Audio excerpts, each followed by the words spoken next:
We're always talking about AI, right? And usually we picture the machines, the robots, the code. But what about the people behind it all? In this explainer, we're looking at both sides of that coin, the brilliant minds architecting our AI future and the increasingly intelligent machines they're trying to build. Let's dive in.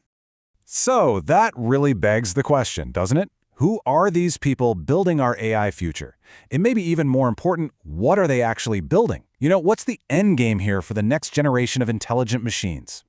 All right, so here's our game plan. First, we'll meet some of the key architects of AI. Then, we'll dive into the pretty wild vision for next-gen robots. We'll break down the 4 pillars of intelligence that are guiding their creation, and then, at the end, we'll tie it all together, the people and the machines. Okay, let's start with the who. If you ever go to a big conference, something like the Open Data Science Conference, ODSC, you really get a feel for the incredible brain power that's driving this entire field. I mean, these are the folks literally charting the course for all of us. You've got these foundational figures, people like Yoshua Bengio.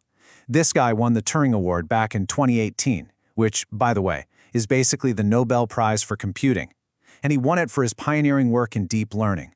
We're talking about the core technology that lets your phone recognize your face or translates languages on the fly. It's that fundamental. And then you have industry titans, right? Someone like Andrej Karpathy. His resume is just, wow. He's been at the heart of 2 of the most critical AI labs on the planet. He led the whole AI team for Tesla's autopilot, and he was also a founding member of OpenAI. Yeah, the people who brought us ChatGPT. But listen, it's not all just about building bigger, more powerful models. It's got to be about responsibility too. And that's exactly where leaders like Margaret Mitchell come into the picture. As the chief ethics scientist of her Hugging Face, she's really on the front lines, making sure we're thinking about how AI is developed and, just as importantly, how it's used. And this influence goes all the way to the top, all the way to government and policy. Just look at DJ Patil. He was appointed as the very first U.S. chief data scientist. His whole job was to leverage data and AI to help the government make smarter, better decisions. That just goes to show you how central this technology has become to, well, everything. And this kind of expertise, it's popping up everywhere. Take Manuela Veloso. She's heading up AI research for a massive bank, JP Morgan Chase. But get this, she also co-founded RoboCup. That famous robot soccer competition? It's such a cool way to push the limits of robotics and get the next generation totally fired up about it. So what's the big takeaway here? It's that the architects of AI aren't just one type of person. It's this huge, sprawling ecosystem, right? You've got your top-tier academics, your heads of AI at Google and Meta, your scrappy startup founders, the crucial ethicists, and the open-source leaders. Every single one of them brings a totally different and totally vital piece to the puzzle. Okay, so we've met the people, but what are they all working towards? This quote here from Marc Raibert, who's the Executive Director of the Robotics and AI Institute, I think it just nails it. The goal isn't just to make computers faster. It's to make robots smarter, more agile and dexterous, more like people. So the billion-dollar question is, how do you actually do that? And that brings us right to the second half of our big question, what are they building? The vision is pretty ambitious.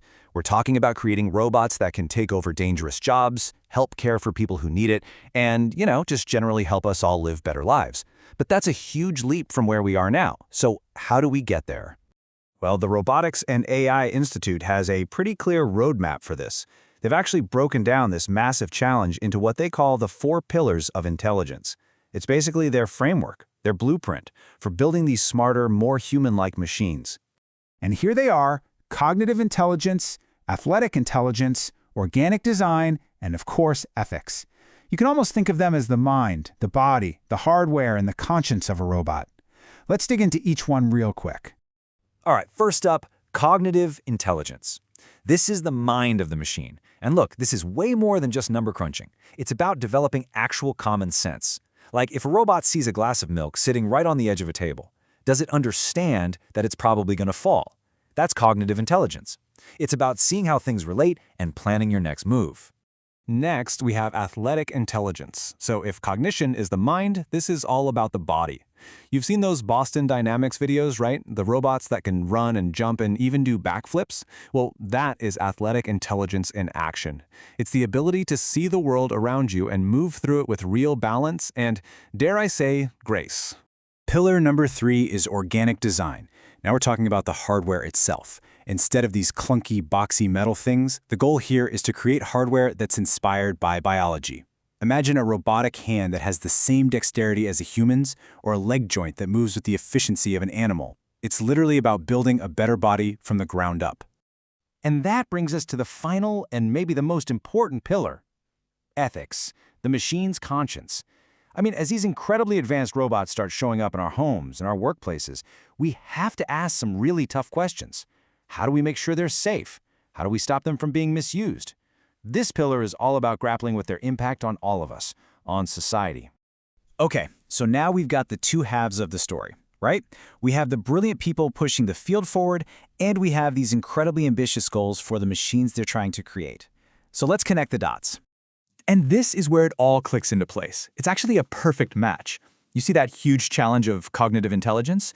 Well, that's exactly what deep learning pioneers like Yoshua Bengio are focused on.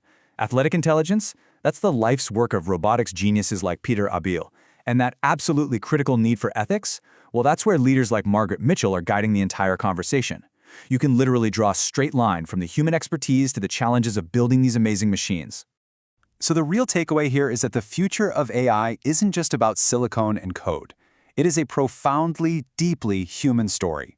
It's this incredible collaboration where every single breakthrough we see in machine intelligence is really just a direct reflection of human ingenuity, human vision, and this is the most important part, our sense of responsibility. Which kind of leaves us with one last, really fascinating thought to chew on. If the whole point of this endeavor is to build machines that are more and more like us, what does that process teach us about what it even means to be human in the first place?